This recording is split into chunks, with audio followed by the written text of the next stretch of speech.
I will be your guide here inside. So for your comfort and safety, just please don't stand or throughout this movie.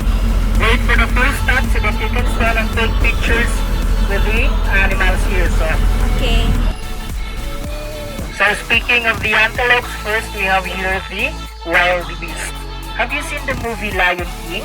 Yes. Yes, so in the Lion King movie, wildebeest are the one who accidentally killed King Mufasa during the stampede. Yeah, that's why they are here, because they are wanted in Africa. Yeah, just kidding. And speaking of the zebra, so we also have the baby zebra here. On your right side, her name is Mary.